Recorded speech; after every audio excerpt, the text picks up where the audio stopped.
Buenas tardes a todos y a todas. Vamos a comenzar la sesión de la tarde de estas jornadas Cuando las cerámicas hablan. Voy a hacer una breve presentación de Jesús Álvarez Sanchís, aunque seguro que la mayoría de los presentes ya le conocen. Es profesor titular de Prehistoria de la Universidad Complutense de Madrid. Se doctoró en 1997 con una tesis sobre los vetrones que mereció el Premio Extraordinario de Doctorado. Ha codirigido excavaciones arqueológicas de importantes yacimientos célticos en España, como las Cogotas y Ulaca, y en Francia, como Vibrac y Bourges, y ha ampliado estudios en universidades británicas de Southampton, Reading y Sheffield. Su investigación se centra en las culturas de la Edad del Hierro europea y peninsular, con especial atención en los pueblos prerromanos de la meseta. Ha publicado más de 1,5 centenares de libros y artículos sobre estos temas y ha sido director del Departamento de Prehistoria de la Universidad Complutense de Madrid, coordinador de los cursos de arqueología de la Fundación Duques de Soria y comisario de exposiciones como Betonia, Cultura y Naturaleza y Betones, Pastores y Guerreros en la Edad del Hierro. Desde el año 2009, además, es secretario de la revista Complutum. En esta ocasión va a hablarnos sobre identidad en la Edad del Hierro, el significado de las cerámicas con decoración a peine en el mundo betón. Bueno, muchísimas gracias por la presentación, gracias por la invitación. Buenas tardes. Vamos a ver, voy a comenzar.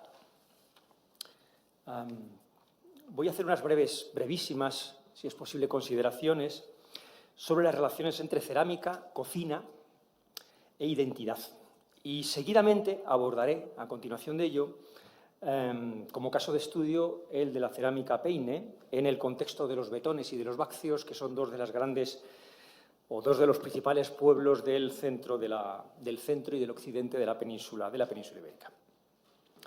La verdad es que las primeras cerámicas del mundo aparecieron en amplias regiones del este de Asia, del sur de Siberia, en el extremo oriente ruso, en China, en las islas del Japón, todo ello a finales del Paleolítico Superior y los comienzos del Holoceno.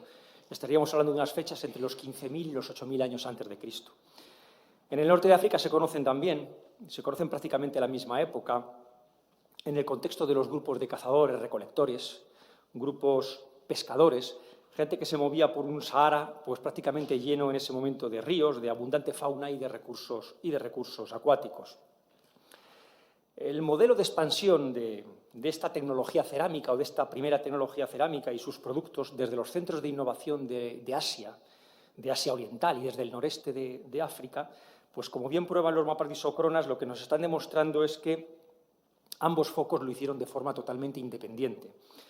Por lo tanto, la idea tradicional de que la cerámica fue fruto de la revolución neolítica no se puede sostener, no se puede seguir sosteniendo, sobre todo a la luz de las dataciones radiocarbónicas. ¿Por qué aparecieron los primeros contenedores cerámicos? Pues la explicación es muy compleja, ¿no? Las razones son complicadas. Hoy sabemos, desde luego, que las más antiguas cerámicas debieron de tener un uso muy amplio, seguramente para almacenar y para procesar recursos acuáticos, recursos en contextos de esta vida cazadora, recolectora y pescadora, y eso significa seguramente que fueron algunos factores sociales los que debieron de ser importantes para entender el surgimiento, la aceptación y la posterior expansión. La expansión del Neolítico desde el Próximo Oriente a Europa, pues trayendo consigo la alfarería y otras muchas cosas, siguió dos grandes rutas, una ruta que podríamos llamar continental, que iría desde la zona de Anatolia o entrando por los Balcanes y de esa manera remontando el Danubio, y una segunda ruta, que es la que a mí me interesa, la marítima, que desde el Mediterráneo oriental acabaría ocupando las grandes islas del centro del Mediterráneo hasta arribar finalmente a las costas del sur de Francia, del Levante y del sur de la península ibérica.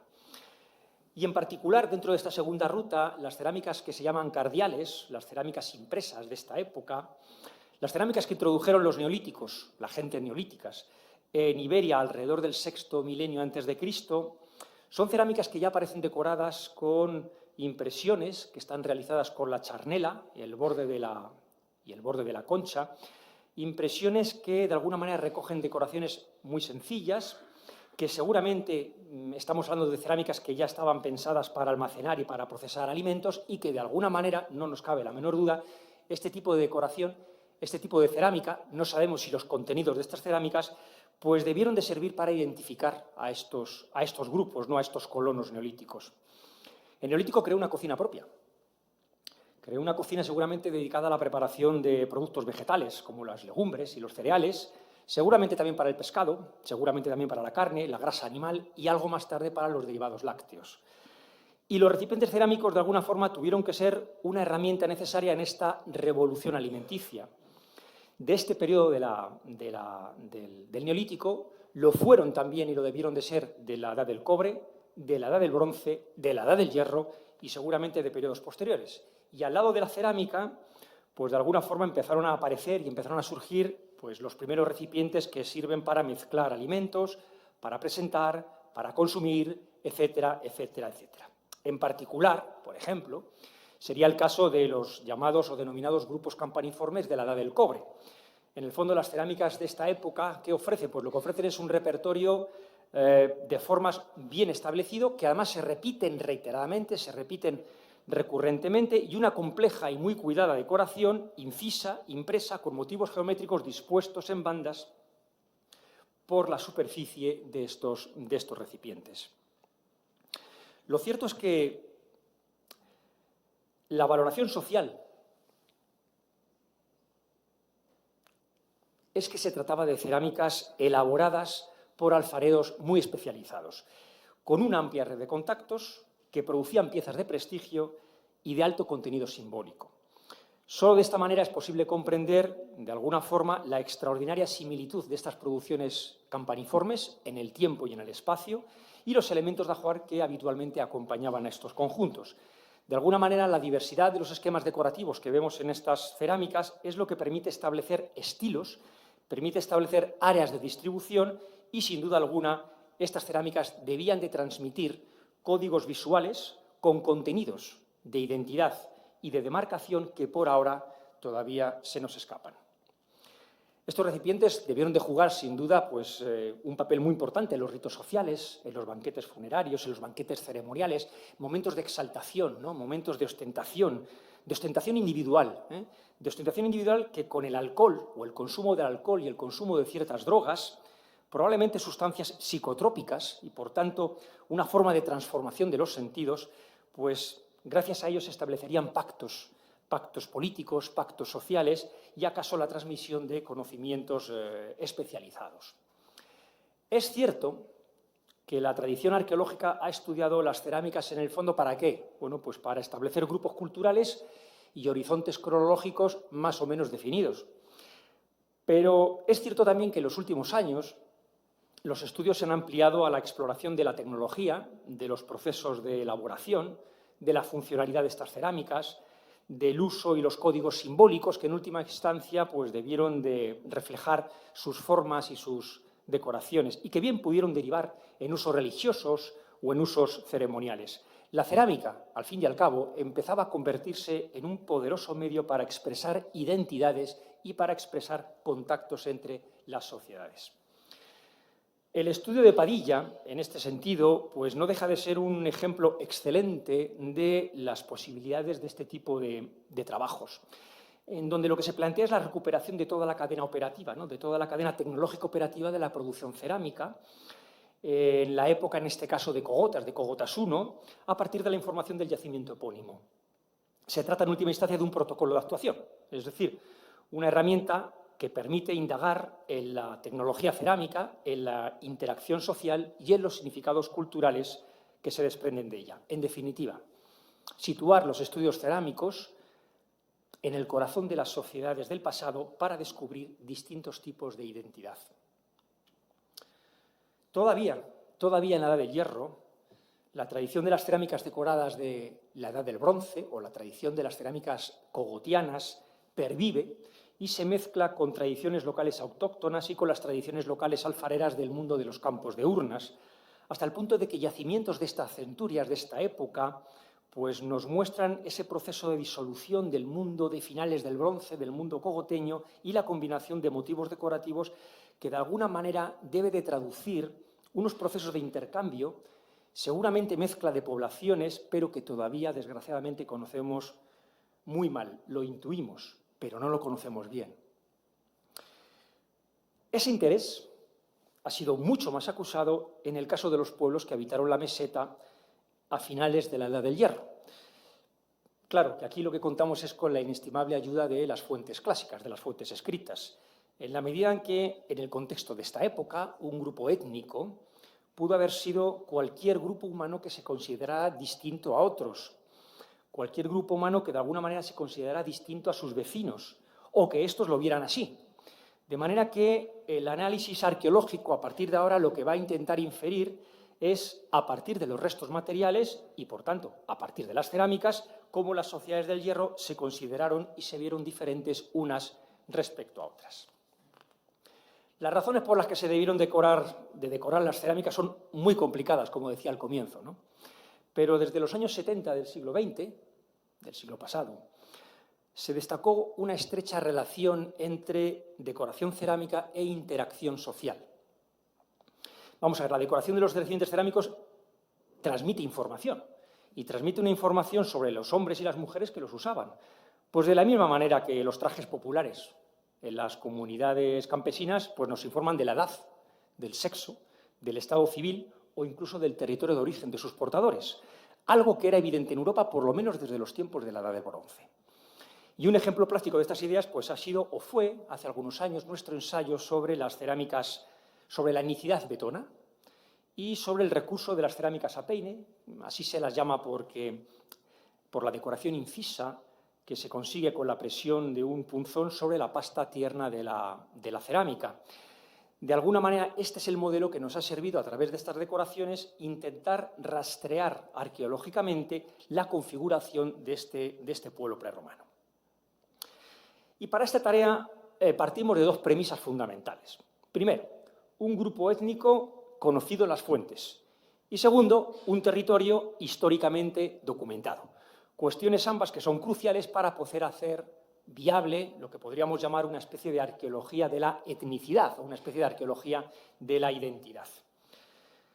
El interés por estas cerámicas llamadas a peine, pues surge en la década de los años 30 del siglo XX. Tras el descubrimiento y la excavación de dos yacimientos espectaculares en la provincia de Ávila.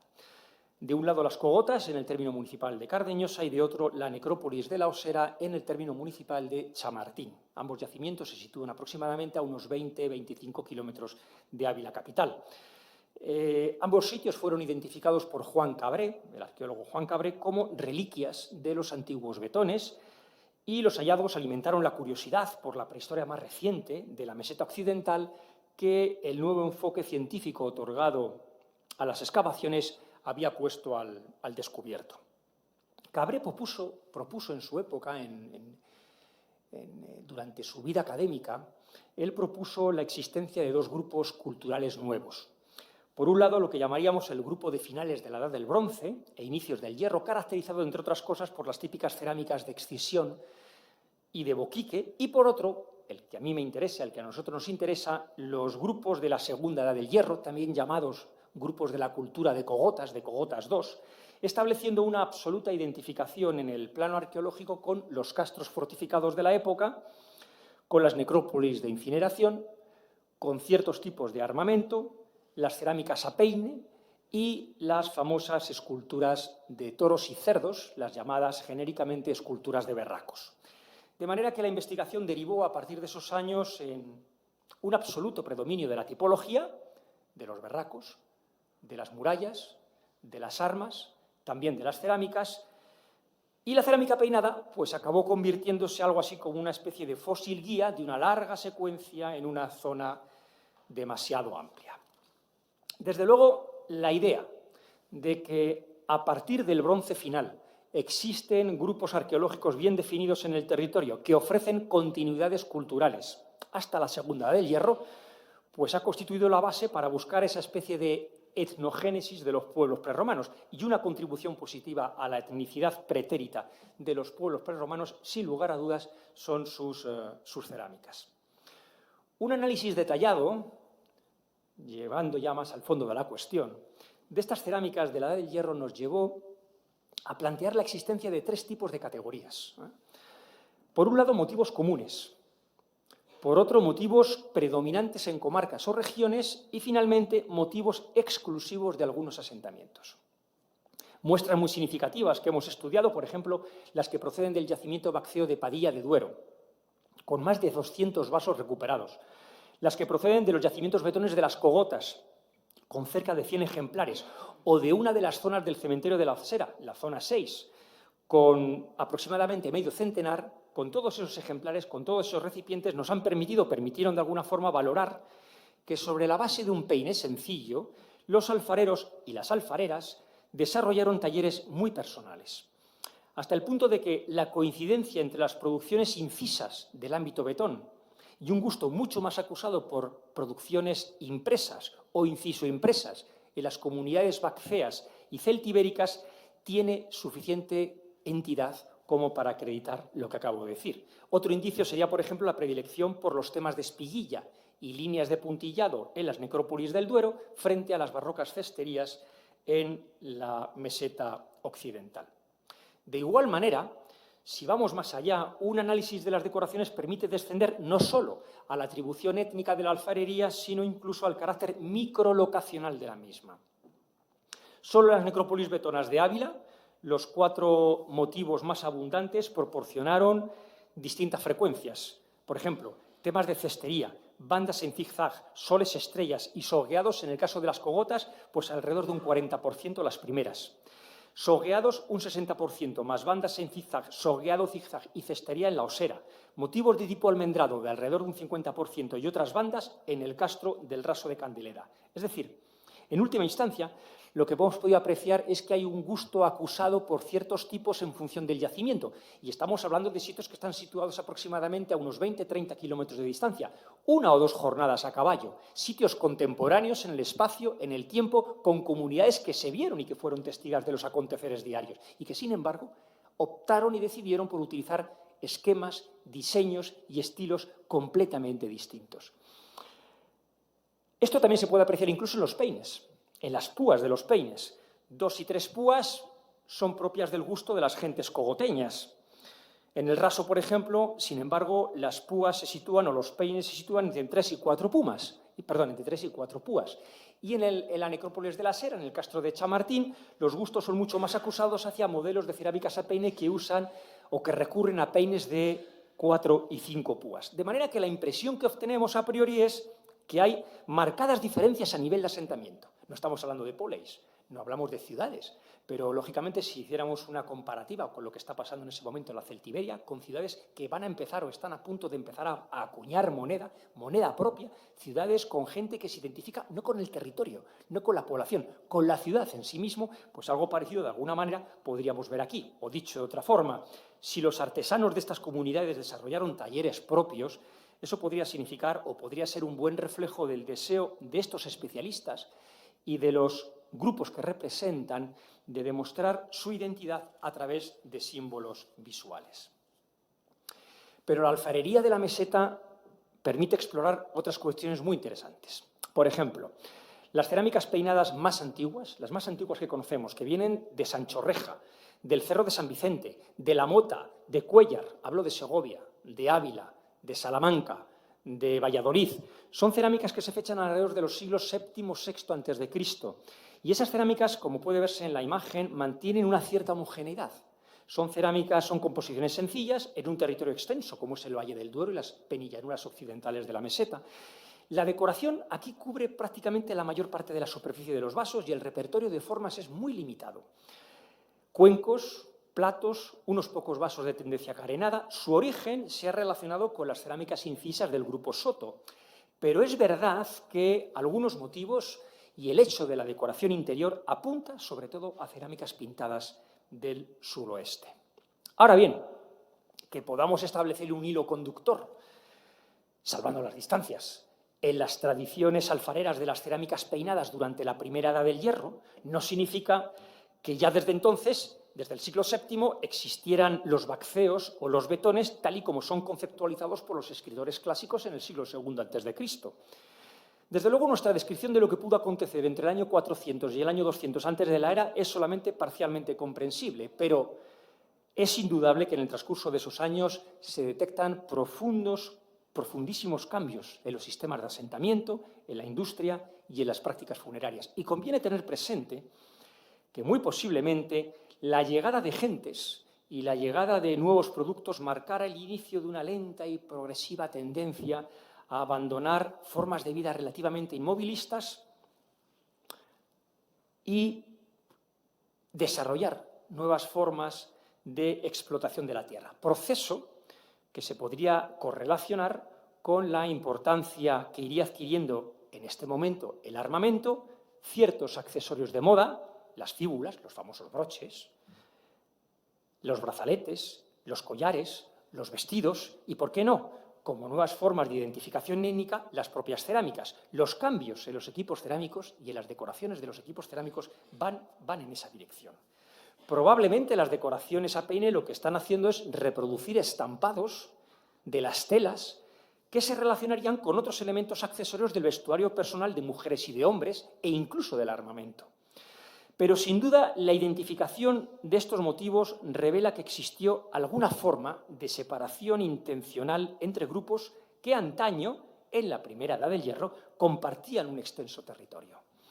Un aspecto que nos llama mucho la atención son las decoraciones aplicadas a los objetos de metal, a los objetos de bronce y de hierro, porque hay series de sogueados y series de zigzag que son propios y exclusivos aparentemente del lenguaje y del bagaje de las cerámicas peinadas y que aparecen en los broches de cinturón, en los pomos, en las vainas, en los talíes de las espadas, de antenas y de puñales. De manera que la convivencia de estas cerámicas con el vestuario y con las panoplias guerreras, pues de alguna forma tiene que reflejar tradiciones culturales muy arraigadas que comparten o compartieron el mismo lenguaje. No sabemos cuál, pero aparentemente debió de ser el mismo.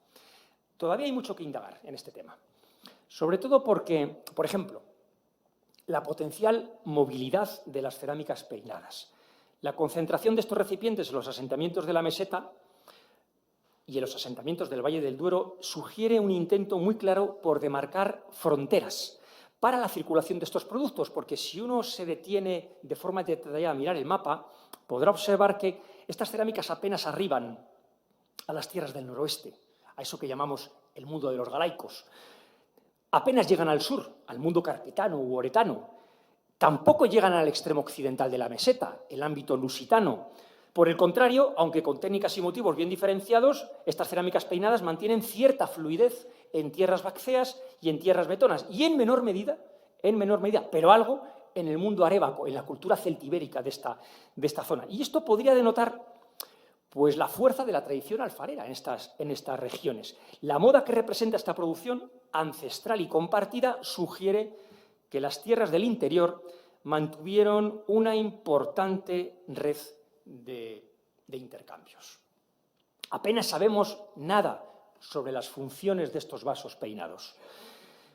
Pero sí es cierto que los cuencos abundan en el Valle Medio del Duero y en las penillellanuras occidentales, que los vasos de perfil en S son más propias de las áreas que podríamos llamar estrictamente betonas y que los vasos que tienen borde reentrante son más propios de los gustos de las gentes celtibéricas.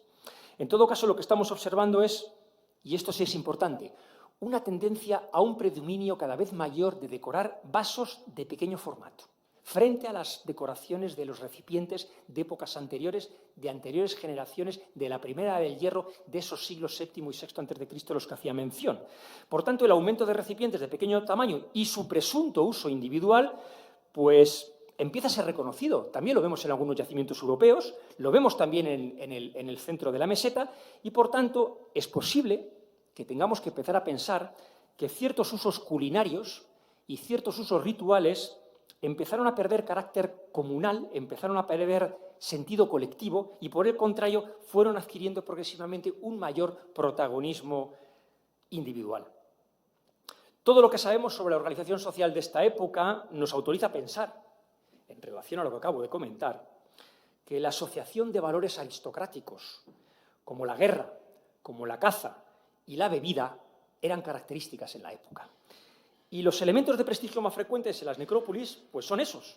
Son las armas, son los objetos importados y son copas y recipientes que pudieron estar destinados al consumo de alimentos y al consumo de bebidas alcohólicas.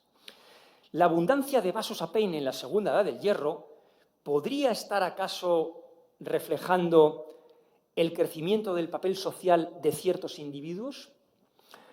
Es oportuno señalar en este sentido el destacado papel que algunos de estos recipientes jugaron en el ritual funerario, por ejemplo, de los bacceos.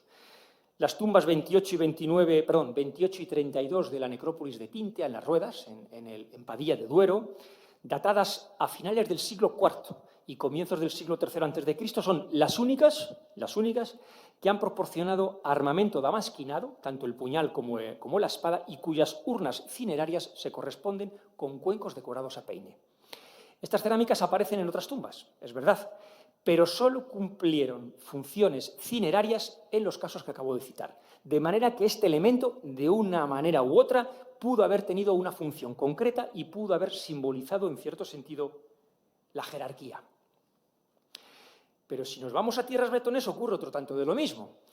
La relación de estos recipientes con algunas de las tumbas más señeras, ¿no?, o más suntuarias de los cementerios de la meseta occidental es evidente. Se acompañan de espadas de antenas atrofiadas, por ejemplo, la que vemos en la tumba 63 del Raso, que me acompaña en la fotografía que tengo a mis espaldas, en la tumba 185, la tumba 200, la 338 de la zona 6 de la Osera. A veces estas cerámicas también van junto a otros objetos importados en las mismas tumbas, por ejemplo, cerámicas campanienses, platos de barniz negro, y son objetos que están muy bien fechados también a finales del siglo IV y comienzos del III. Estamos hablando de alrededor del año 300 antes de la era. O en los prolegómenos del mundo cartaginés, en los prolegómenos del mundo de la Segunda Guerra Púnica. Al sur del sistema central también las encontramos en algunos ejemplares de la rica necrópolis de Villanueva de la Vera. De manera que, en cierto modo, podríamos decir que la cerámica peine aparece en túmulos y en los niveles más profundos de la Osera, y que cuando se erige, por ejemplo, el tercer recinto de Chamartín, del Castro de Chamartín, este sector del cementerio parece que ya no se estaba utilizando. Y como en este tercer sector del cementerio sí había cerámica peine, pues de alguna manera esta cerámica debió de ser de las primeras de usarse. Con lo que, si la fecha de la construcción de la muralla, de la tercera muralla de Chamartín, seguramente debió de erigirse allá por la primera mitad del siglo II a.C., pues eso nos estaría dando una data antequem para las cerámicas peinadas. Y, por tanto, no puede ponerse en duda la asociación de estos recipientes con los ajuares de guerrero que estuvieron funcionando a lo largo de la cuarta y tercera centuria antes de Cristo, lo que podríamos llamar la época clásica de estas sociedades prerromanas del centro de la meseta. Los vasos a peine sirvieron como ofrenda y como contenedor de restos, pero también sirvieron para marcar la posición social de algunas personas enterradas. Todo esto cambia a finales de la Edad del Hierro, porque nuevas formas de cocción cerámica empiezan poquito a poco a reemplazar a las cerámicas a mano. De forma masiva. Seguramente la proximidad del ejército romano pues, tuvo que crear un mercado inmediato. Seguramente eso aportó un valor añadido a ciertos objetos o a ciertos recursos, y seguramente eso requirió el empleo de talleres especializados.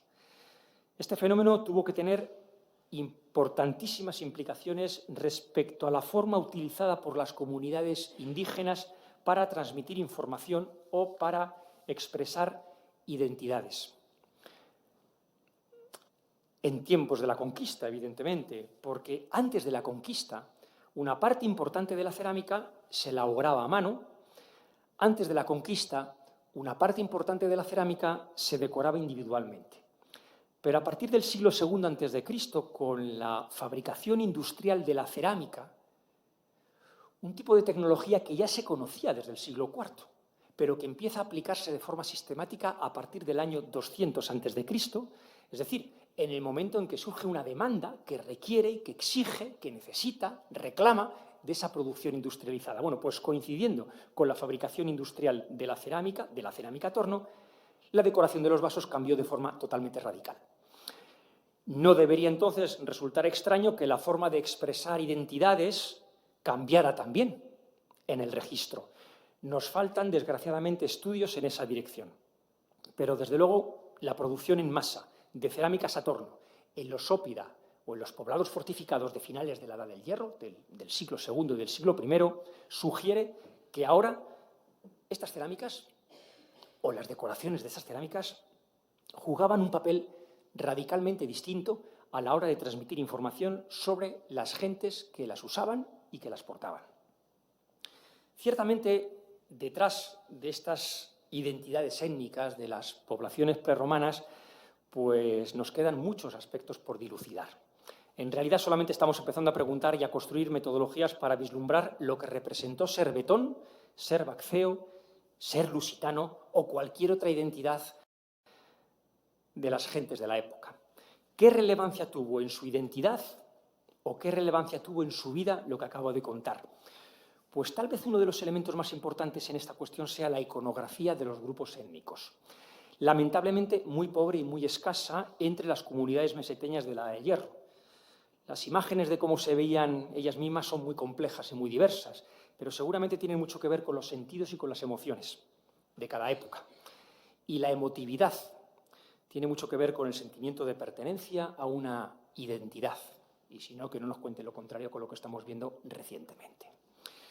De manera que, y acabo, en un libro, tiene ya unos pocos años, de un escritor, de un investigador y muy buen divulgador de la Edad del Hierro, Peter Wells, un libro titulado, lo traduzco así directamente, más o menos algo así, Cómo los antiguos europeos veían su mundo. Pues en ese libro, publicado en el año 2012, Peter Wells hablaba de la naturaleza multidimensional de los objetos. Él decía que las gentes de la Edad del Hierro poseían muchos menos objetos de lo que poseemos nosotros. Y desde luego, muchísimos menos de los que nunca, jamás podremos llegar a imaginar. Y los objetos, como las cerámicas, pues jugaban un rol muchísimo más importante en las sociedades prehistóricas que en las históricas.